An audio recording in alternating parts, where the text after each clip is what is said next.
பந்திக்கு முந்தர ஆசாமிகள் நம்மள பல பேர் உண்டு. அப்படி முந்தறதுக்கு கூட முயற்சி பண்ணுறவங்க நிறைய பேர் இருக்கிறாங்க. இதில் என்ன ஒரு விஷயம்னா, பந்திக்கு முந்தறது கூட தப்பு இல்லை.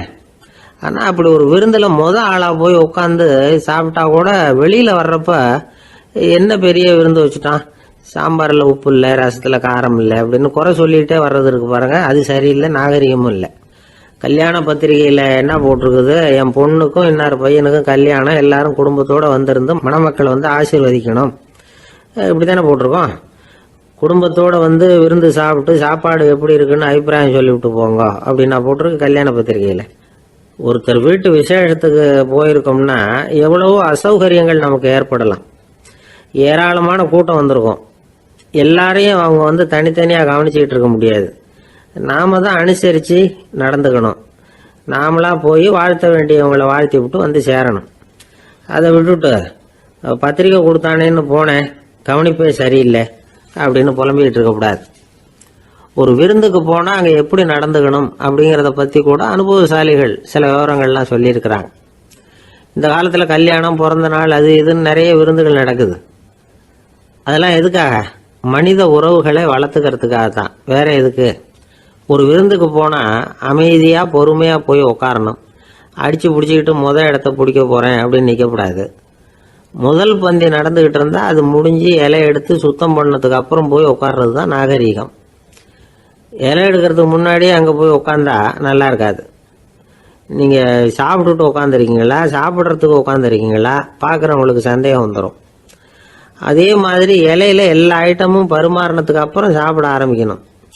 ஒவ்வொரு ஐட்டமாக வைக்க வைக்க நாம் பாட்டுக்கு எடுத்து உள்ளே தள்ளிகிட்டே இருந்தோம்னா எதை வச்சோம் எதை வைக்கலன்னு பரிமாறினவரே குழம்பி போயிடுவார். ஏன்னா எப்போ பார்த்தாலும் இலை காலியாகவே இருக்கும். சாப்பிட்றப்போ உங்கள் சாப்பாட்டையே நீங்கள் கவனிக்கணும். அடுத்தவங்க இலையில என்ன இருக்குது, பக்கத்தில் இருக்கிறவர் எதை அதிகமாக சாப்பிட்றார், இதெல்லாம் நமக்கு என்னத்துக்கு? எல்லாரும் சாப்பிட்டு முடிக்கிற வரைக்கும் பொறுமையாக இருக்கிறது தான் நல்லது. நீங்கள் மட்டும் திடீர்னு பாதியில் எழுந்திரிச்சு பக்கத்தில் இருக்கிறவங்களுக்கு சங்கடமாக இருக்குமேங்கிறதெல்லாம் யோசிக்காமல் நீங்கள் பாட்டு எழுந்திரிச்சு போகக்கூடாது. பக்கத்தில் உள்ளவங்க உங்களை எழுந்திரிக்க சொன்னால் எழுந்திரிச்சு போகலாம். விருந்துகளில் சாப்பாட்டை வீணாக்கிறதே ஒரு நாகரிகமாக போட்டுது. இந்த காலத்தில் சாப்பாட்டுக்கே கஷ்டப்பட்டுக்கிட்டு பல பேர் இந்த உலகத்தில் இருக்கிறப்போ சாப்பாட்டை வீணாக்கிறது எவ்வளோ பெரிய மோசங்கிறத நினச்சி பார்க்கணும். வேணுங்கிற அளவுக்கு கேட்டு வாங்கி சாப்பிட்றது தான் முறை. விருந்தில் இந்த பஃபே அப்படின்னு சொல்லி ஒரு முறை சொல்கிறாங்கல்ல, அதாவது உணவு வகைகளையெல்லாம் பொதுவாக ஒரு இடத்துல வச்சுடுறது, நமக்கு தேவையானதை நாமே எடுத்துட்டு ஒரு தட்டில் போட்டுக்கிட்டு சாப்பிட வேண்டியது. இதில் கூட சில பேர் தேவைக்கு அதிகமாக எடுத்து போட்டுக்கிட்டு வீணாக்குறாங்க. சில சமயம் கடைசியாக சாப்பிட போகிறவங்களுக்கு எல்லா ஐட்டமும் கிடைக்காம போகலாம். அதை போய் பெருசு பண்ணிகிட்டு இருக்கக்கூடாது. என்ன சார், இந்த அளவுக்கு கூடவா நாகரிகம் தெரியாமல் இருக்கிறோம், இதை போய் பெருசாக சொல்ல வந்துட்டீங்களே அப்படின்னு நினைக்கலாம். ஒருத்தர் 2 பேருக்கு இந்த விவரம் தேவைப்படலாம். அவங்க காதலையும் இது விழட்டுமேங்கிறதுக்காக தான் இது. ஒரு பெரிய கல்யாண விருந்து நடந்துக்கிட்டு இருந்தது. விருந்து மண்டபத்து வாசலில் ஒருத்தர் நின்றுக்கிட்டு வர்றவங்களையெல்லாம் ரொம்ப மரியாதையாக வணங்கி உள்ளே அனுப்பி வச்சுக்கிட்டு இருந்தார். எப்படி தெரியுமா? வர்றவங்க கையெல்லாம் பிடிச்சி முத்தம் கொடுத்து அதுக்கப்புறம் உள்ளே அனுப்பி வச்சுக்கிட்டு இருந்தாராம். கூட்டம்லாம் முடிஞ்சதுக்கப்புறம் அவர்கிட்ட போய் கேட்டிருக்கிறாங்க, சார் நானும் எவ்வளவோ விருந்துகளுக்கு போயிருக்கிறேன், இருந்தாலும் இவ்வளவு மரியாதையாக வர்றவங்க கைக்கெல்லாம் முத்தம் கொடுத்து வரவேற்கிறத இங்கே தான் பார்க்குறேன் அப்படின்னு சொன்னாங்க.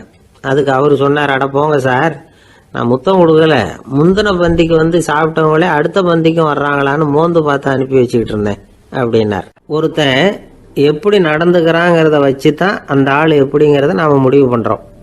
ஆளுமைன்னு சொல்கிறோம்ல, அதுக்கு சூழ்நிலைகளை ஆளுகின்ற தன்மை அப்படின்னு விளக்கம் கொடுக்குறார் ஒரு உளவியல் நிபுணர். சரி, ஒரு மனிதனுடைய ஆளுமையை உருவாக்குகிற விஷயங்கள் என்னென்ன? பிறப்பு, வளர்க்கப்பட்ட விதம், படிப்பு, நண்பர்கள், சமுதாயம், இப்படி நிறைய உண்டு. ஆளுமையின் அடிப்படையில் சில மனநோய்கள் உண்டாகுது. அதெல்லாம் என்னென்னங்கிறத தெரிஞ்சு வச்சுக்கிட்டோம்னா நம்ம கூட இருக்கிறவங்கள அடையாளம் கண்டுபிடிக்கிறதுக்கு அது ரொம்ப உபயோகமாக இருக்கும். ஃப்ரெனாய்டு ஆளுமை அப்படின்னு ஒன்று. இந்த கோளாறு உள்ளவங்க எப்படி இருப்பாங்க தெரியுமா? அதிக உணர்ச்சி, சந்தேகம், பொறாமை இதெல்லாம் அதிகமாக இருக்கும். வளைஞ்சு கொடுக்க மாட்டாங்க. அடுத்தவங்களோட இணக்கமான உறவு இருக்காது. அவங்க செய்கிற தப்புக்கெல்லாம் அடுத்தவங்களை குறை சொல்லிகிட்டு இருப்பாங்க. இது ஒரு ரகம். அடுத்தது ஸ்கிசாய்டு ஆளுமை அப்படின்னு சொல்கிறாங்க. இந்த கோளாறு உள்ளவங்க அடுத்தவங்களோட பழக கூச்சப்படுவாங்க, சின்ன வயசுலேயே இது ஆரம்பமாயிடுது. பகல் கனவுலேயே சஞ்சரிப்பாங்க. அவங்களுடைய விரோதம், கோபம் இதை கூட வெளியில் காட்டிக்க முடியாமல் இருப்பாங்க. இவங்களுக்கு அகமுகம், பிரச்சனைகள்லேருந்து ஒதுங்கி எதுலேயும் ஈடுபாடு இல்லாதவங்களாக இருப்பாங்க. இப்படி ஒரு ரகம். அடுத்தது சைக்ளோதமிக் ஆளுமை அப்படின்னு சொல்கிறாங்க. அது என்னென்னா, உணர்ச்சிகளில் ஏற்றத்தாழ்வு அதிகமாக இருக்குமா. சில சமயம் பார்த்தா மகிழ்ச்சியாக இருப்பாங்க, சில சமயம் சோகமாக உட்காந்துருப்பாங்க. அவங்க மனநிலைக்கு தகுந்த மாதிரி சமூக நிகழ்ச்சிகளில் பங்கெடுத்துக்குவாங்க. இன்னொரு வகை என்னென்னா எண்ணப்பீடிகை ஆளுமை அப்படின்னு பேர் வச்சிருக்கிறாங்க. அதுக்கு இவங்களுக்கெல்லாம் கரெக்டாக இருக்கணும், எல்லாம் சட்டத்திட்டம் இதுலேயும் ஒரு ஒழுங்குமுறை, இப்படி எதிர்பார்க்குற மனோபாவம். இவங்க எதிர்பார்ப்புக்கும் அரண்முறைக்கும் மற்றவங்க கட்டுப்படணும்னு நினைப்பாங்க. இந்த நிலைமை நீடிச்சா என்ன ஆகும் தெரியுமா? அலைக்கழிக்கிற எண்ணங்கள் திரும்ப திரும்ப ஒரே செயலை செய்ய தூண்டுற மன தளர்ச்சிக்கு ஆளாயிடுறாங்க. அடுத்தது ஹிஸ்டீரியா ஆளுமை. சின்ன விஷயத்தையெல்லாம் பெருசுபடுத்தி நாடகமாக்குற நடிகர்கள் இவங்க. உணர்ச்சி அதிகம் உள்ளவங்க. இவங்க மன எழுச்சியில் பக்குவமின்மை, குழந்தைத்தனம், முதிர்ச்சியின்மை எல்லாம் இருக்கும். தன்னலம் மிக்க குணம், பிறர் தன்னை மட்டுமே கவனிக்கணும்னு நினச்சி செயல்படுறது, இதெல்லாம் இவங்க அடையாளம். அடுத்த ரகம் எப்படின்னா வளர்ச்சியற்ற ஆளுமைன்னு சொல்கிறாங்க. அடுத்தவங்களோட இணங்கி போக முடியாதவங்க, அறிவு, மன எழுச்சி, சமூக உறவு இதில் எல்லாம் போதுமான வளர்ச்சியையும் நிறைவையும் பெற முடியாதவங்க. இவங்களால வாழ்க்கையில் முன்னேற முடியாது. பிச்சைக்காரங்க, குற்றவாளிகள் இவங்ககிட்டெல்லாம் இது மாதிரியான ஆளுமை அதிகமாக இருக்குமா. அடுத்தது என்னென்னா சோர்வுடைய ஆளுமை. எதுலேயும் உற்சாகம் இல்லாமல் சோர்ந்து போயிருப்பாங்க. அதுக்கெல்லாம் நமக்கு வலிமை இல்லைப்பா அப்படின்னு சொல்லிட்டு இருப்பாங்க. சின்ன விஷயங்களுக்கெல்லாம் அதிர்ச்சி அடையிறது, வாழ்வின் சுவையை அனுபவிக்க முடியாதவங்க. இன்னொரு ரகம் இது கொதித்தெழும் ஆளுமைங்கிறாங்க. எதுக்கு எடுத்தாலும் ஆத்திரம், குரோதம், வன் செயல் இதுலெல்லாம் ஈடுபாடு, இப்படி உள்ளவங்க. நத்தை வகை ஆளுமை அப்படின்னு ஒன்று. அடுத்தவங்க மேலே விரோதம் இருக்கும், அடிக்கணுங்கிற எண்ணம் இருக்கும். ஆனால் அதை அப்படியே வெளியில் காட்டாமல் அதே சமயம் அமைதியான முறையில் வெறுப்பை வெளிக்காட்டுற ரகம். இவங்கெல்லாம் பேசாமல் கம்முன்னு இருந்துக்கிட்டே நினைச்சதை நிறைவேற்றிடுவாங்க. முன்ஜாக்கிரதை ஆளுமை அப்படின்னு ஒரு ரகமா. பாதுகாப்பின்மை, சந்தேகம், முழுமையின்மை, அறவேக்காட்டுத்தனம் இந்த மனப்போக்கு அதிகமாக இருக்கிறதுனால அகம்பாவம், புடிவாதம், எச்சரிக்கை எல்லாம் அளவுக்கு மீறி இருக்கும். இதுவரைக்கும் நாம் பேசிக்கிட்டு இருந்த ஆளுமை பண்புகள் அளவுக்கு அதிகமாக போயிட்டுதுன்னா ஆளுமை கோளாறுகள் ஏற்படும். அதன் அடிப்படையில் மனவியாதிகள் வருமா. அதனால் இணக்கமான, எல்லாரும் விரும்புகிற இயல்பான ஆளுமையை பெறுவதற்கு நாம் முயற்சி செய்யணும் அப்படிங்கிறது மனோதத்துவ நிபுணர்களுடைய ஆலோசனை. ஒருத்தர் ஒரு மனோதத்துவ டாக்டரை தேடிட்டு வந்தாராம். டாக்டர், எனக்கு மனசில் ஏதோ வியாதி, ஆளுமை கோளாறு, அதாவது எனக்கு சீக்கிரமாக செத்து போனால் தேவையில்லைன்னு தோணுது அப்படின்னாராம். உடனே அந்த டாக்டர், சரி அப்படின்னா இங்கே இருங்க, நான் வைத்தியம் பார்க்குறேன் அப்படின்னாராம். ஒரு ஊரில் ஒரு ராஜா இருந்தார். பெரிய அரண்மனையில் தான் இருக்கிறார். எல்லா வசதியும் இருந்தது. இருந்தாலும் அவர் எல்லாரும் சொல்கிறது எப்படி தெரியுமா? பிச்சைக்கார ராஜா. அப்படி ஒரு பேர் அவருக்கு நிலைச்சி போச்சு. ஜனங்களும் சரி, மற்ற தேசங்களில் உள்ளவங்களும் சரி, அவர் அந்த பேர் சொல்லியே குறிப்பிடுறது வழக்கமாக போட்டுது. இது அவருக்கு ரொம்ப கவலையாக போச்சு. என்ன இது, நம்மளை தேடி வர்றவங்களுக்கெல்லாம் நாம் சோறு போடுறோம், நம்ம புகழ்ந்து பாடல் ஏற்றி கொண்டு வர்ற புலவர்களுக்கெல்லாம் அவங்க எப்படி வந்தாலும் ஒருவேளை சோறு போடணுங்கிறது உத்தரவு. இவ்வளவுலாம் செஞ்சும் நம்மளை போய் பிச்சைக்கார ராஜான்னு எல்லாரும் சொல்கிறாங்களே, அது ஏன், எதுக்காக இப்படி சொல்கிறாங்க? இதுதான் ராஜாவுக்கு குழப்பம். சரி, இதை பற்றி நம்ம அமைச்சர்கள்கிட்ட கேட்கலாமா அப்படின்னு யோசனை பண்ணார். இந்த விஷயத்தை போய் அவங்ககிட்ட எப்படி கேட்கறதுன்னு அவருக்கு தயக்கமாக இருந்தது. கௌரவ குறைச்சலாக தெரிஞ்சுது அவருக்கு. சரி, சாதாரண குடிமக்கள்கிட்ட இதை பற்றி கேட்கலாமா அப்படின்னு யோசனை பண்ணார். கேட்கலாம், ஆனால் அவங்க யாரும் ராஜா முன்னாடி நின்று தைரியமாக பேசக்கூடிய அளவுக்கு இல்லை. ராஜாவோட குழப்பம் நாளுக்கு நாள் அதிகமாக போச்சு. கடைசியாக அவர் ஒரு முடிவுக்கு வந்தார். அதாவது இதை பற்றி ஒரு பிச்சைக்காரங்கிட்டே கேட்டு பார்த்துட்டா என்ன. இதுதான் அவர் பண்ண முடிவு. உடனே மாறுவேஷம் போட்டுக்கிட்டு நகர்வலம் போனார். ஒரு பிச்சைக்காரனை கண்டுபிடிச்சார். இதை பாருப்பா, நம்ம ராஜாவை எல்லாரும் பிச்சைக்கார ராஜான்னே சொல்கிறாங்களே, அதுக்கு என்ன காரணமாக இருக்கும் அப்படின்னு கேட்டார். அதுக்கு அவன் சொல்கிறான், இதுக்கான பதிலை இன்னும் ஒரு 30 நாளில் சொல்கிறேன் அப்படின்னா. உடனே இவருக்கு சந்தோஷம். உண்மையை அவங்ககிட்ட சொன்னார். நான் வேற யாரும் இல்லை, நான் தான் இந்த நாட்டு ராஜா. இப்போ நீ என் கூடவே வந்துடு, அரண்மனையிலேயே தங்கிக்கோ. 30 நாள் கழித்து எனக்கு பதில் சொல்லிவிட்டு அதுக்கப்புறமா நீ போகலாம் அப்படின்னு சொல்லி அழைச்சிட்டு வந்துட்டார். அரண்மனையில் ஒரு மூலையில் அவன் தங்கறதுக்கு இடம் கொடுத்தார். தினம் 2 வேளையும் இவனுக்கு சோறு போடுங்க அப்படின்னு உத்தரவு போட்டார். ராஜா கொடுத்த இடத்துல போய் உக்காந்துக்கிட்டான் அந்த பிச்சைக்காரன். தினமும் அந்த அரண்மனையில் நடக்கிறதையெல்லாம் கவனிச்சிக்கிட்டு வந்தான். வேளைக்கு சாப்பாடு வரும், சாப்பிட்டுக்கிட்டு இருக்கான். இப்படி 30 நாள் முடிஞ்சுது. ராஜா வந்தார். என்ன, என்னோட கேள்விக்கு பதில் என்னன்னு கண்டுபிடிச்சிட்டியான்னார். கண்டுபிடிச்சிட்டேன்னா. என்ன எல்லாரும் பிச்சைக்கார ராஜான்னு சொல்கிறாங்களே, அது நியாயமாக படுதா உனக்குன்னு கேட்டார். நியாயமாக தான் படுது, சந்தேகம் இல்லாமல் நீங்கள் பிச்சைக்கார ராஜா தான். என்னதான் நீங்கள் வசதியோடவும் படைபலத்தோடவும் இருந்தால் கூட நீங்கள் எங்கள் வர்க்கத்தை சேர்ந்த ஆசாமி தான் அப்படின்னு அடித்து சொல்லிவிட்டான் அந்த ஆள். ஏனால் அப்படி சொல்கிறேன்னு கேட்டார் இவர். அரசே, ஒரு உண்மையை கண்டுபிடிச்சி சொல்கிறதா நான் உங்ககிட்ட சொன்னேன். நீங்கள் ராஜ பரம்பரைன்னா உடனே உங்கள் கழுத்தில் கிடக்கிற முத்து மாலையை கழட்டி பரிசாக கொடுத்துருப்பீங்க, பொண்ணையும் மணியையும் கொடுத்துருப்பீங்க. ஆனால் நீங்கள் அப்படி செய்யலை. என்னை ஒரு மூலையில் உட்கார வச்சு 2 வேளை சோறு போட சொன்னீங்க. உங்களை தேடி யார் வந்தாலும், யார் பாராட்டி பேசினாலும் அல்லது பிரச்சனைகளை சொன்னாலும் நீங்கள் செய்கிற ஒரே காரியம் சோறு போடுறது தான். பிச்சைக்காரனுக்கு சோறு மட்டும்தான் உலகம். உங்கள் விஷயத்திலையும் நீங்கள் அப்படி தான் நினைக்கிறதாக தெரியுது. நல்லா கவனிங்க. எந்த ஒரு பிரச்சனைக்கும் சோறு தான் முடிவுன்னு நினைக்கிறீங்க பாருங்க. நீங்கள் சந்தேகமில்லாத எங்களை சேர்ந்த ஆளு தான் அப்படின்னு விட்டான் அந்த பிச்சைக்காரன். அதுக்கப்புறம் தான் அந்த ராஜா தன்னுடைய தவறுகளை எல்லாம் தேர்த்திக்கிட்டாராம். பசின்னு வர்றவங்களுக்கு சோறு தான் போடணும், அது தப்பு இல்லை. பாராட்ட வர்றவங்களுக்கெல்லாம் சோத்தையே போட்டு அனுப்புனா இப்படி தான் பேர் வரும். எனக்கு தெரிஞ்ச ஒருத்தர் தினமும் யாராவது ஒருத்தரை தன் வீட்டுக்கு அழைச்சிட்டு போவார், சாப்பாடு போட்டு அனுப்புவார். முன்னறிவிப்பு இல்லாமல் திடீர்னு ஒரு விருந்தாளியோட வீட்டில் போய் இவர் நிற்கிறது வழக்கம். அந்த அம்மாவும் இவருக்காக தயார் பண்ணி வச்சிருந்ததை இவர் அழைச்சிட்டு வந்திருக்கிற விருந்தாளிக்கு போட்டுருவாங்க. விருந்தாளி சாப்பிட்டுட்டு போனதுக்கப்புறம் இவர் மனைவி கிட்ட உனக்கு சிரமம் வேணாம் அப்படின்னு சொல்லிவிட்டு பக்கத்தில் உள்ள ஒரு ஹோட்டலுக்கு போய் காசு கொடுத்து சாப்பிட்டுட்டு வந்துடுவார். பல நாள் இப்படி நடக்கும். ஒரு நாள் அவரை தனியாக கூப்பிட்டுக்கிட்டு போய் ஏன் இப்படி பண்ணுறீங்கன்னு கேட்டோம். அதுக்கு அவர் சொல்கிறாரு, எங்கள் வீட்டு சாப்பாட்டிலேருந்து தப்பிக்கிறதுக்கு எனக்கு வேறு வழி எதுவும் தெரியல சார், அதனால தான் இப்படி பண்ணிகிட்டு இருக்கிறேன் அப்படின்னார் ரொம்ப பரிதாபமாக. ஒருத்தர் முகத்தை தொங்க போட்டுக்கிட்டு ஒரு மாதிரியாக வந்தார். என்ன விஷயம்னு விசாரித்தேன். என்னுடைய நண்பன் ஒருத்தங்கிட்ட கருத்து வேறுபாடு, இனிமேல் நமக்குள்ளே எந்த சம்மந்தமும் வேணாம்னு நட்பை முறிச்சிட்டு வந்துட்டேன்னா. நண்பர்கள்னு இருந்தால் கருத்து வேறுபாடு வரத்தான் செய்யும்னு. கருத்து வேறுபாடு வராமல் இருக்கிறதுக்கு ஏதாவது வழி உண்டா அப்படின்னு கேட்டாங்க. அதை பற்றி நிபுணர்கள் சில யோசனைகளை சொல்லியிருக்கிறாங்கன்னு. முதல் விஷயம் என்னென்னா, உங்கள் நண்பனுக்கு ஒரு செய்தி சொல்லணும்னா அதை நீங்களே நேரடியாக சொல்லுங்கள், அல்லது உங்கள் கைப்பட கடிதம் எழுதுங்க. அதாவது நேரடி தொடர்பு முக்கியம். அதை விட்டுட்டு இன்னொருத்தர் மூலமாக நண்பர்களுக்கு செய்தி அனுப்புனா நீங்கள் சொல்கிற செய்தி அப்படியே போய் சேராது, அது சேதமாயிடும். கூட்டி குறைச்சி சொல்லிவிடுவாங்க, அது குழப்பத்தில் கொண்டாந்து விட்டுரும். இது ஒரு யோசனை. ரெண்டாவது யோசனை என்னென்னா, நீங்கள் ஒரு நல்ல காரியத்தை செய்யும் பொழுது உங்கள் நண்பரையும் சேர்த்துக்குங்க, அவருக்கும் அதில் ஒரு ஈடுபாட்டை உருவாக்குங்க. மூணாவது யோசனை, நம்ம பக்கத்தில் இருக்கிற நண்பர் மகிழ்ச்சி அடைகிற மாதிரி ஏதாவது செய்யணும். சின்ன சின்ன செயல்களாக இருந்தாலும் பரவாயில்ல, அவர் நமக்கு எதுவும் செய்யலையே, நாம் எதுக்கு செய்யணும் அப்படின்னு நினச்சிக்கிட்டு இருக்கக்கூடாது. நாலாவது யோசனை என்னென்னா, உங்களுக்கு ஒரு பிரச்சனையா அல்லது உங்கள் நண்பருக்கு ஒரு பிரச்சனையா, எதுவாக இருந்தாலும் 2 பேரும் சேர்ந்து உட்காந்து ஆலோசனை பண்ணுங்கள். நம்ம யோசனையும் கேட்கப்படுதே அப்படிங்கிற நினைப்பே அவருக்கு ஒரு மன நிறைவை உண்டாக்குமா.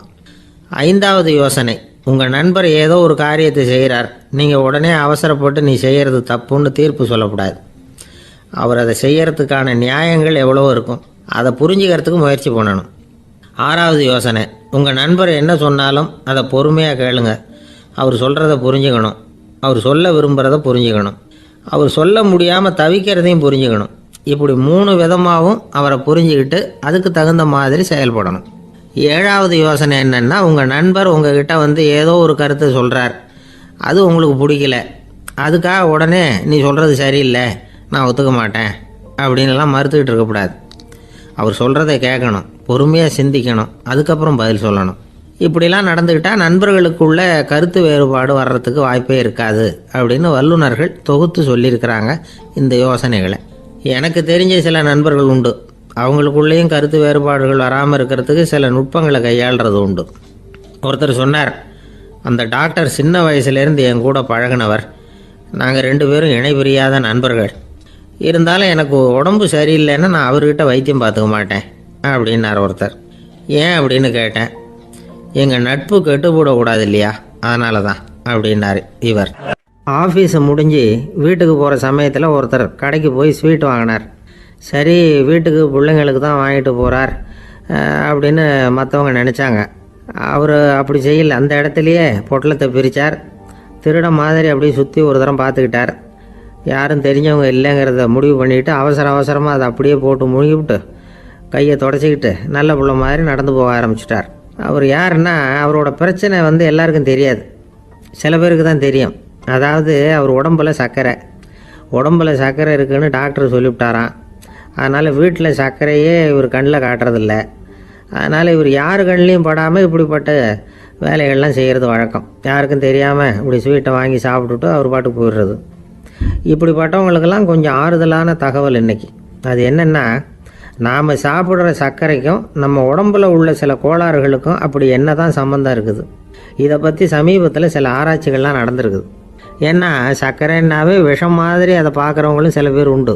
சின்ன பிள்ளைங்களுக்கு வயத்தில் பூச்சி உண்டாகிறதுலேருந்து பெரியவங்களுக்கு நீரிழிவு வர்ற வரைக்கும் எல்லாத்துக்கும் சர்க்கரை தான் காரணம்னு சொல்லிகிட்டு இருக்கிறோம்.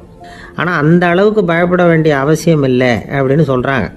சர்க்கரை வியாதி, இருதய நோய், பித்த நீர் பை நோய், இதெல்லாம் சில நோய்கள்லாம் நாம் சாப்பிட்ற சர்க்கரைக்கும் தொடர்பு இருக்குன்னு நினைக்கிறோம். ஆனால் அப்படி சம்பந்தம் உண்டுங்கிறதுக்கு போதுமான அளவுக்கு ஆதாரம் இல்லை அப்படிங்கிறாங்க ஆராய்ச்சியாளர்கள். ஒரே ஒரு சம்பந்தம் தான் உறுதியாக இருக்குதான். அதுவும் இந்த பல் சிதைவு அப்படின்னு இருக்கு இல்லையா, அந்த சர்க்கரை சாப்பிட்றதுக்கும் இந்த பல் சிதைவுக்கும் சம்பந்தம் இருக்குது அப்படிங்கிறத மட்டும் உறுதியாக சொல்கிறாங்க. சர்க்கரைன்னா நாம் சாப்பிட்ற ஜீனி மட்டும் இல்லை, பழம், காய்கறி, பால், தேன், இப்படி எல்லாத்துலேயும் அது இருக்குது. கேரட்டு கொடுக்குற சத்தில் 88% சர்க்கரை, ஆப்பிள் கொடுக்குற சக்தியில் 95% சர்க்கரை. இது ஜீனி சர்க்கரை, இது ஆப்பிள் சர்க்கரை அப்படிங்கிற வித்தியாசம்லாம் உடம்புக்கு கிடையாது. ரெண்டுமே உடனடியாக சக்தி கொடுக்குது. ஒரு ஸ்பூன் சர்க்கரையில் 16 கலோரி தான் சத்து இருக்குது. அதிகமாக சர்க்கரை சாப்பிட்டா நீரிழிவு வந்துருங்கிறது தப்பான ஒரு அபிப்பிராயம். டயபெட்டிஸுங்கிறது ஒரு மெட்டபாலிக் டிசார்டர், அவ்வளவுதான். அதாவது நாம் சாப்பிட்ற சர்க்கரையை நம்ம உடம்பு திறமையாக உபயோகப்படுத்திக்க முடியல அப்படின்னு அர்த்தம்.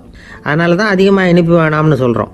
ஏற்கனவே உடம்பால் முடியாத ஒன்றை மறுபடியும் அது தலையில் சுமத்தி அதிகமாக வேலை வாங்க வேணாமே அப்படிங்கிறதுக்காக தான். ஆகாரத்தில் அதிகமாக சர்க்கரை இருந்தால் அதனால் உடனே சர்க்கரை வியாதி வந்துடும்ங்கிறதுக்கு விஞ்ஞான ரீதியாக போதுமான ஆதாரம் இல்லை. அதனால் எப்போவாவது அதிகமாக ஸ்வீட்டு சாப்பிட்டுட்டா ஐயோ அதிகமாக சாப்பிட்டோமோ என்ன பண்ண போதோ தெரியலையே அப்படின்னு நினச்சி மனசை போட்டு குழப்பிக்க வேண்டியதில்லை. பொதுவாக எதுவுமே அதிகமாக வேண்டாம், எல்லாம் சீராக இருந்தால் போதும். நீரிழிவுங்கிறது புதுசாக வந்துட்ட ஒரு நோய் இல்லை, ரொம்ப காலமாகவே இருக்கிற ஒன்று தான். நம்ம முன்னோர்கள் இதை மதுமேகம் அப்படின்னு சொல்லுவாங்க. அதை கட்டுப்படுத்துறதுக்கு அவங்களே சில வழிமுறையை சொல்லி வச்சுருக்கிறாங்க. அது என்னென்னா வேறு ஒன்றும் இல்லை, இந்த பாவக்காய், முள்ளங்கி, அருகம்புல், அவ்வளவுதான். வெள்ளை முள்ளங்கி இருக்குல்ல, அதை வாரத்துக்கு 3 நாள் சாப்பிட்டுக்கிட்டு வாங்க. நூலுக்கோல் ரொம்ப நல்லது. இல்லைன்னா முள்ளங்கி சாறு 1 ounce சாப்பிட்டுட்டு வரலாம். ரத்தத்தில் சேர்கிற சர்க்கரை அளவை இதெல்லாம் கட்டுப்படுத்துது. சிறுநீரில் காணப்படுகிற சர்க்கரை அளவையும் சமநிலைப்படுத்துது. தினமும் ஆகாரத்தில் கோதுமை, கேழ்வரகு, வெந்தயம், கருவேப்பிலை, சோயாபீன்ஸ் எது கிடைக்குதோ சேர்த்துக்கலாம். இப்படிலாம் செஞ்சுக்கிட்டு வந்தால் அப்புறம் வீட்டுக்கு தெரியாமல் கடையில் போய் நின்றுக்கிட்டு ஸ்வீட் வாங்கி திருட்டுத்தனமாக சாப்பிட வேண்டிய அவசியமே உங்களுக்கு வராது. 2 ஆசாமிகள் கடற்கரையில் உட்காந்து சாவகாசமாக பேசிக்கிட்டு இருந்தாங்களாம். ஒருத்தர் சொன்னார், இன்னொருத்தருக்கு தெரியாமல் ஸ்வீட்டு சாப்பிட்றதே எப்பவும் இடைஞ்சல் தான் சார்.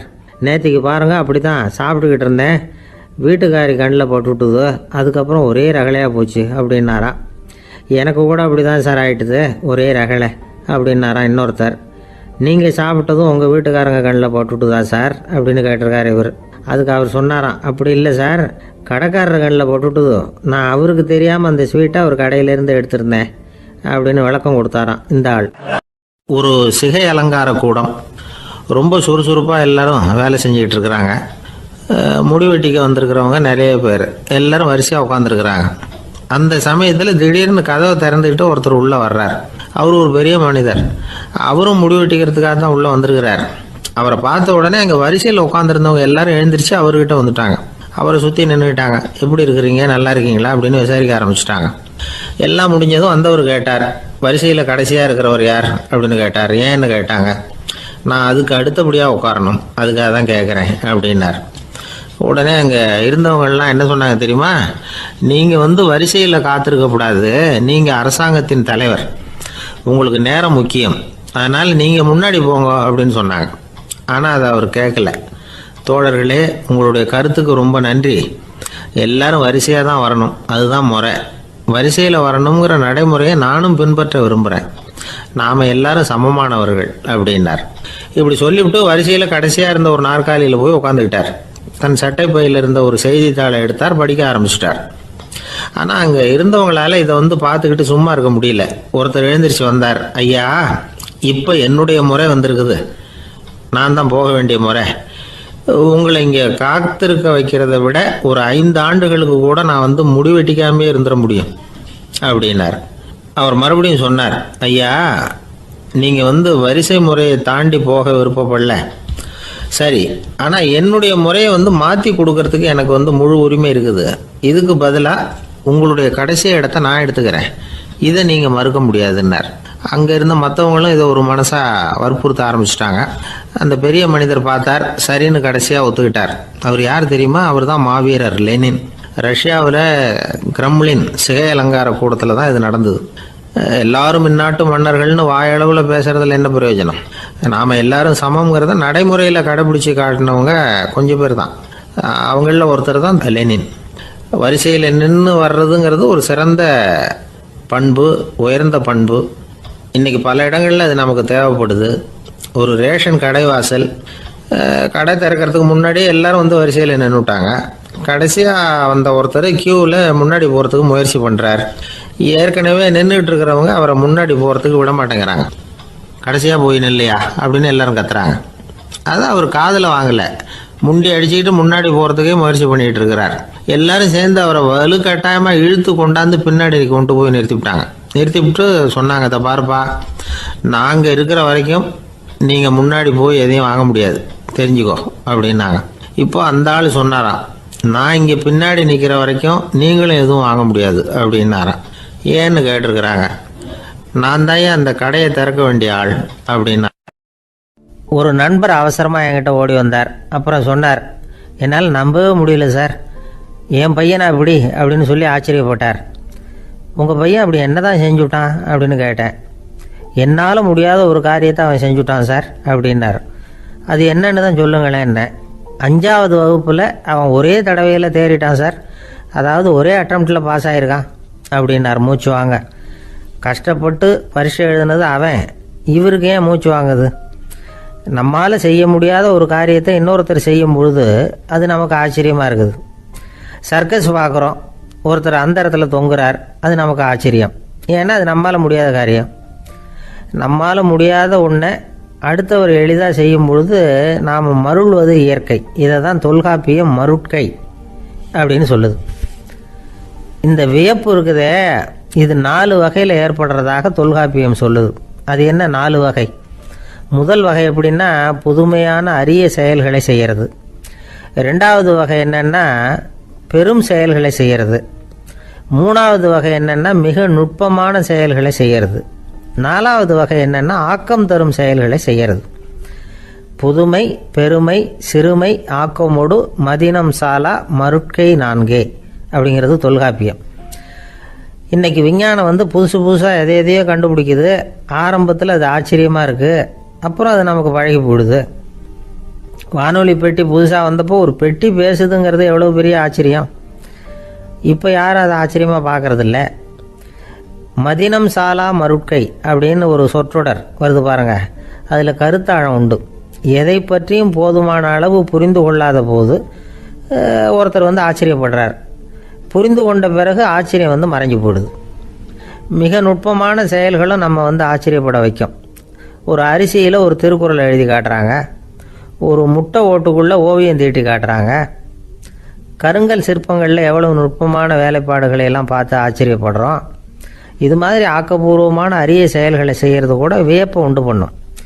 குப்பை கூலங்களை கூட வாழ்க்கைக்கு பயன்படுகிற பொருளாக மாற்றுகிறவர்கள் இருக்காங்க, அவர்களுடைய செயல் வியப்பு அளிக்குது. இடைக்காட்டு சித்தர் பாடின 30 நூலில் வர்ற ஒரு பாடல், ஆற்றல் பிறர் அறிதலின் அகம் கிளர்வு உறுதலின் கற்று அறி பாணர் கெழுமிய கோடலின் தோற்றம் உருகவே போற்றல் சால் வியப்பே. ஒருத்தருடைய ஆற்றல் தெரியாமல் இருந்தது, அவருடைய அரிய செயலை பார்க்கும் பொழுது வியப்பாக இருந்தது, மனசுக்குள்ளே கிளர்ச்சி. பாவலர்கள் இவர்களுடைய புகழை பாடி மற்றவர்களும் தெரிந்து கொள்ளுமாறு செய்கிறார்கள் அப்படிங்கிறது தான் ஒரு யதார்த்தமான உண்மை. ஆக எல்லா வகையிலும் மக்கள் தங்களுடைய வாழ்க்கையில் முன்னேறுவதற்கான வழிகாட்டுகிற ஒரு மெய்ப்பாடு தான் வியப்புங்கிறது. இந்த காலத்தில் நம்ம எப்படியெல்லாம் ஆச்சரியப்பட வைக்கிறாங்க. ஒரு ஆளை பிடிச்சி ஜெயிலில் கொண்டு வந்தாங்க. ஜெயில் அதிகாரி அவனை ரொம்ப ஆச்சரியமாக பார்த்தாரான். இவன் கேட்டான், ஏன் சார் அப்படி பார்க்குறீங்க, நான் இப்போ இங்கே வர்றது உங்களுக்கு ஆச்சரியமாக இருக்குதா அப்படின்னு கேட்டிருக்கான். இதுக்கு ஜெயில் அதிகாரி சொல்லியிருக்கார், நீ இப்போ இங்கே வந்ததில் எனக்கு ஒன்றும் ஆச்சரியம் இல்லைப்பா, ஏற்கனவே நீ இங்கேருந்து விடுதலையாகி போய் 6 மாதம் ஆச்சு, இவ்வளவு லேட்டாக வர்றியே அதுதான் எனக்கு ஆச்சரியமாக இருக்குது அப்படின்னாராம். ஒரு மனுஷனுக்கு 3 விதத்தில் கர்வம் உண்டாகிறதுக்கு வாய்ப்பு உண்டு. பணம், பதவி, புகழ். பணம் அதிகமாக வந்தால் கர்வம் வரலாம், பதவி பெருசாக வந்துட்டுதுன்னா கர்வம் வரலாம், புகழ் அதிகமாக போனாலும் கர்வம் வரலாம். இந்த 3 வகையான கர்வத்துக்கும் இடம் கொடுக்காமல் இருக்கிறாங்க பாருங்கள், அவங்க தான் சிறந்த மனிதர்கள். ஒரு பெரிய பொறுப்பில் இருக்கிறவங்களுக்கு கர்வம் வந்துடக்கூடாது. அப்படி வந்துட்டுதுன்னா அது எல்லாருக்கும் இடைஞ்சல். ஒரு ராஜா இருந்தார். அவர் ஒரு நாள் தன்னுடைய தலைநகரத்தை சுற்றி வந்துக்கிட்டு இருந்தார். ஒரு இடத்துல ஒரு அழகான நிலத்தை பார்த்தார். ஆஹா, இந்த இடத்துல நமக்குன்னு ஒரு மாளிகையை கட்டினா எவ்வளோ நல்லா இருக்கும் அப்படின்னு நினச்சார். ராஜா நினச்சா அது முடியாத காரியமா? சரி, இந்த நிலம் யாருக்கு சொந்தம்னு விசாரிங்க அப்படின்னார் பக்கத்தில் இருந்தவங்கக்கிட்ட. அவங்கெல்லாம் ஓடி போய் விசாரித்தாங்க. அந்த இடம் ஒரு வயசான கிழவிக்கு சொந்தம், வயசான அம்மாவுக்கு சொந்தமாக. அந்த அம்மா தான் அதில் ஒரு குடிசையை போட்டு குடியிருந்துக்கிட்டு இருக்கிறாங்க. சரி, அந்த நிலத்துக்கு ஒரு விலையை நிர்ணயம் பண்ணி அதை அந்த வயசான அம்மாக்கிட்ட கொடுத்துருங்கோ அப்படின்னு உத்தரவு போட்டார் ராஜா. ஆனால் அந்த அம்மா, இது எங்கள் பூர்வீக இடம், இதை விற்க மாட்டேன் அப்படின்னு சொல்லிவிட்டுது. சரி, 2 பங்கு விலை கொடுக்குறோம்னு சொல்லி பாருங்க அப்படின்னாங்க. அப்படியே சொன்னாங்க அரண்மனை ஆட்கள். அதுக்கும் சம்மதிக்கலை அந்த அம்மா. இதை கேள்விப்பட்டதும் ராஜாவுக்கு கோபம் வந்துட்டுது. தன்னுடைய ஆளுங்களை கூப்பிட்டார். போய் அந்த குடிசையை பிரித்து எறிங்க, காசெல்லாம் ஒன்றும் கொடுக்காதீங்க அப்படின்னு கத்தினார்.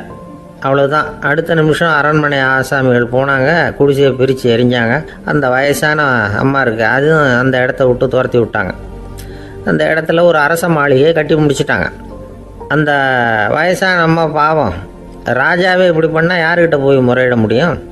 ஒரு ஞானி இருந்தார், அவர்கிட்ட போய் சொன்னாங்க. அவர் இவங்க சொன்னதை கேட்டு மனசில் வச்சுக்கிட்டார். ஒரு நாள் அந்த ராஜாவே இந்த ஞானியை கூப்பிட்டார். புதுசாக ஒரு மாளிகை கட்டியிருக்கிறேன், வந்து பாருங்கன்னு. சரின்னு சொல்லி இந்த பெரியவர் ஒரு நாள் அந்த மாளிகைக்கு போனார். சும்மா போகல, ஒரு கழுதையையும் ஓட்டிகிட்டு போனார். கொஞ்சம் சாக்குகள், வெத்து சாக்கு, அதையும் எடுத்து கழுதை முதுகில் போட்டு கழுதையை ஓட்டிகிட்டு போகிறார். ராஜா பார்த்தார். அவருக்கு இது ஆச்சரியமாக இருந்தது. என்ன இது, மாளிகைக்கு வந்துட்டு போங்கன்னு கூப்பிட்டா கழுதை சாக்கு இதெல்லாம் கொண்டு வராரே, ஒன்றும் புரியலையேன்னு நினச்சார். எதுக்காக இதெல்லாம்னு கேட்டார்.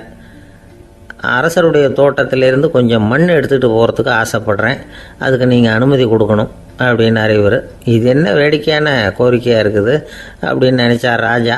இருந்தாலும் மண் தானே கேட்குறாரு, எடுத்துகிட்டு போகட்டுமே அப்படின்னு நினச்சார். சரின்னு அனுமதி கொடுத்தார். அந்த பெரியவர் தோட்டத்துக்கு போனார், மண்ணை வெட்டினார், சாக்கில் போட்டு நிரப்புனார்.